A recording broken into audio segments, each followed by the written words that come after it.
Un petit peu plus à droite. Là? Non, là? Non, l'autre droite. Très bien. Moi c'est gauche, c'est pour ça. Ok, pour ça.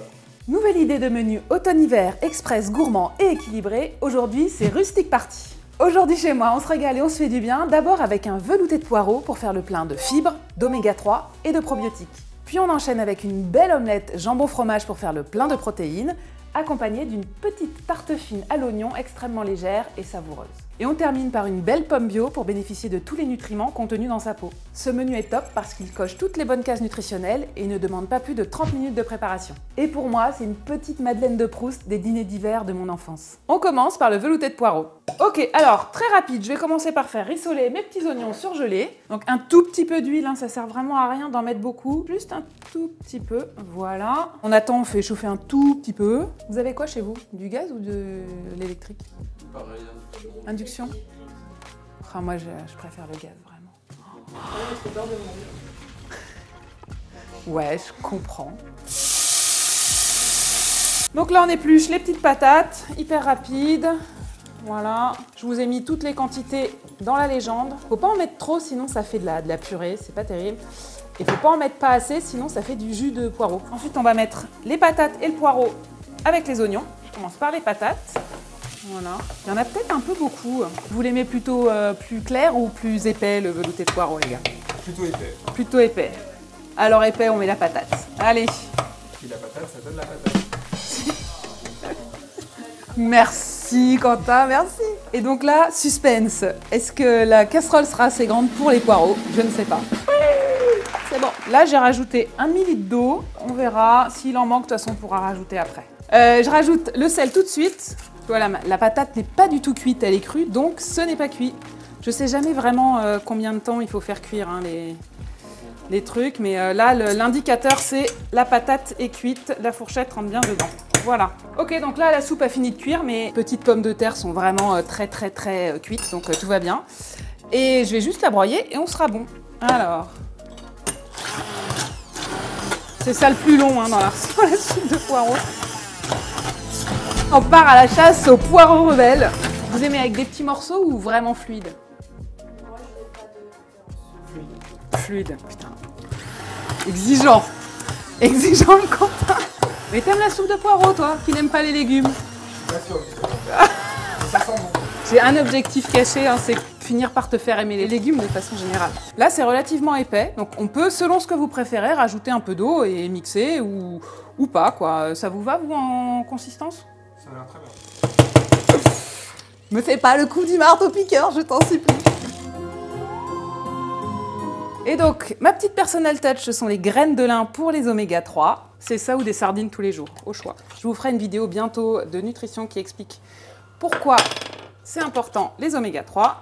Et puis, moi j'aime bien rajouter le petit yaourt parce que ça donne du liant, ça donne un petit côté crémeux. Et puis, dans les yaourts, il y a des probiotiques qui sont bons pour notre microbiote. Voilà, mais par contre, il ne faut pas le faire cuire, sinon on tue les bonnes bactéries. Donc c'est pour ça que je le mets à la fin, mais c'est bon. Et voilà, le velouté de poireaux est prêt. Je goûte un peu dans la casserole, c'est le privilège de la cuisinière. Allez, très bon. Voilà, la soupe est prête. Je la dresse, là j'ai des tout petits bols, mais on peut en prendre plusieurs petits bols. Hop, enfin, ils contiennent quand même de louche, hein, c'est pas si mal. Et pour un petit peu d'esthétisme et de bonnes vitamines, je vous mets 3 petites feuilles de persil. Voilà. Et maintenant, on enchaîne sur l'omelette jambon fromage et la tarte fine à l'oignon pour faire le plein de protéines et de bons glucides. Alors, une omelette, tout le monde sait faire une omelette. Comment on fait une omelette, Romain? Alors là, c'est un sujet risqué un petit peu. Pas avec des œufs. C'est des œufs, voilà, c'est des œufs. Donc là, j'ai mis 6 œufs. On met le jaune et le blanc en même temps. Donc, il n'y a aucun problème. Pas de gâchis. Pas de gâchis. Le seul truc, c'est d'essayer de ne pas mettre de coquilles, c'est mieux. Hein. Bon. Ah, voilà. On va rajouter tout dedans. Attends, je vais battre les œufs avant. C'est toujours mieux. Voilà. Le saladier n'étant pas très grand, on fait tout notre possible pour ne pas en mettre partout. C'est bien mélangé parce que sinon il y a des traces blanches et des traces jaunes dans l'omelette. Bon, c'est esthétique. Hein. Voilà. Je rajoute tous mes ingrédients dedans, ça va très vite. Les oignons surgelés, très pratique. L'emmental, ou le comté, ou le fromage que vous voulez, celui qui vous fait plaisir. Ma foi. Hop. Et le jambon. Hop. Et on touille. On est devenu Marseillais en potant. Et oui, c'est un petit hommage à Maïté. L'omelette, elle gonfle, elle est beaucoup plus belle. Mais pas beaucoup quand même. Hein. Oui. L'omelette vaut mieux saler avant. Hein. Hop, voilà. Voilà. Et le petit poivre du moulin de ma mamie, toujours le même. Hop. Et voilà. On touille. On peut faire l'accent ch'ti aussi, si vous voulez. Vous voulez, hein, parce que moi, ça, je sais bien faire. Hein. Ouais, bon, j'ai vécu quand même une quinzaine d'années en Picardie. On a pas l'accent ch'ti en Picardie. Ouais, l'accent picard, c'est pareil. Non? Ah non, mais vous êtes Picardie du Sud. Ça, on ne met pas. Ça, on ne met pas. Je vais me couper la France en deux, là. Donc, cuisson de l'omelette, très rapide. Je suis pas une star de la cuisson de l'omelette. Hein. Il y a des grosses stars. Là, il est en train de faire une belle technique d'omelette, les gars, parce qu'il est en train de la faire retourner à la japonaise. Alors là, ce sera une omelette presque œuf brouillé, mais bon, c'est pas grave. Je mets un petit morceau de beurre. Moi, je préfère le beurre pour l'omelette quand même. Et je verse tout simplement ma petite omelette. Ça, je suis sûre que ça va te plaire, Quentin. Avec tout le fromage. Ouais. Ah non, t'aimes pas le fromage. Oh, t'aimes rien. C'est pas possible. Donc l'omelette, quand ça commence à être cuit, là, hop, l'idée c'est de ramener au centre. Voilà. Et comme ça, il y a ce qui n'est pas cuit qui glisse. Donc l'omelette, moi je l'aime baveuse, donc elle est un peu baveuse, mais vous pouvez la faire plus cuire si vous voulez. Il n'y a pas de problème. Globalement, elle se tient bien. Ouh. Pas mal. Et donc ensuite, la petite tarte fine aux oignons. Alors là, c'est vraiment une version hyper express et assez healthy. C'est pas de la pâte feuilletée, parce que la pâte feuilletée, c'est vraiment gras. Là, ce sont des wraps de blé complet, donc plein de fibres et très léger. Ce qu'il faut déjà commencer par faire, c'est couper nos oignons. Donc là, c'est des vrais oignons, c'est un peu chiant. Vous pouvez aussi faire avec des oignons surgelés. Chez Picard, ils ont des oignons rouges, tranchés, qui peuvent tout à fait faire l'affaire. Voilà. Et ça colle aux doigts. A few moments later. Voilà. Là, pour le coup, ce qui est bien, c'est de le faire le plus fin possible. J'ai pas fait très fin. Mais voilà, là sur celui-là, je suis mieux. Ensuite, on va préparer une toute petite crème avec la feta et du skyr. Donc pour ça, je prends mon petit robot rapide. Voilà, je mets des petits bouts de feta. 2 cuillères à soupe de skyr. Ce qui est bien dans le skyr, c'est qu'il n'y a quasiment pas, voire zéro matière grasse. Donc c'est protéiné et très léger. Attention les oreilles.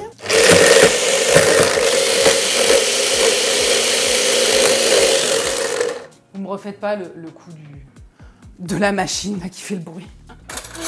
J'en peux plus moi. Voilà. J'aime trop les herbes de Provence. J'en rajoute un peu là. Tac, ce sera meilleur. Donc là, je vais juste préparer la petite crème un peu douce. C'est vinaigre balsamique. Voilà, 1 cuillère à soupe.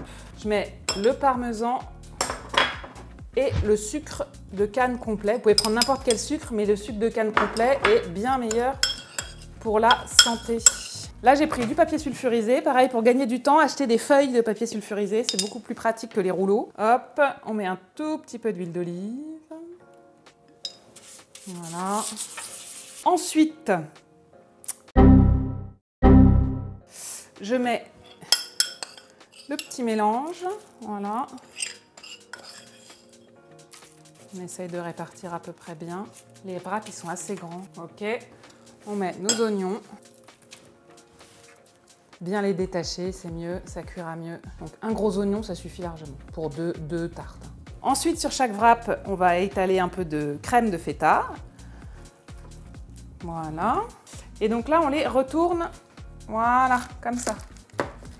C'est des tartes tatin en fait. Est-ce que je vous fais la blague de la tarte tatin? Non, c'est nul. C'est quoi déjà la crème de feta? C'est quoi les quoi? C'est juste de la feta avec du skyr.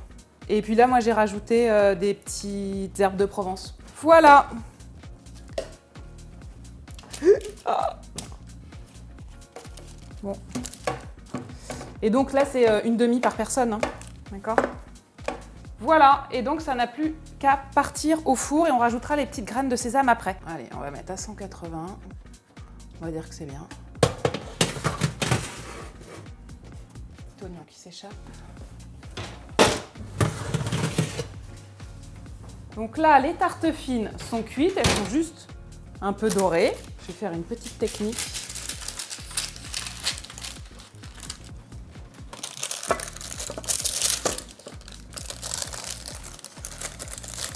Ah putain, je me brûle. Hop. Hop là, voilà.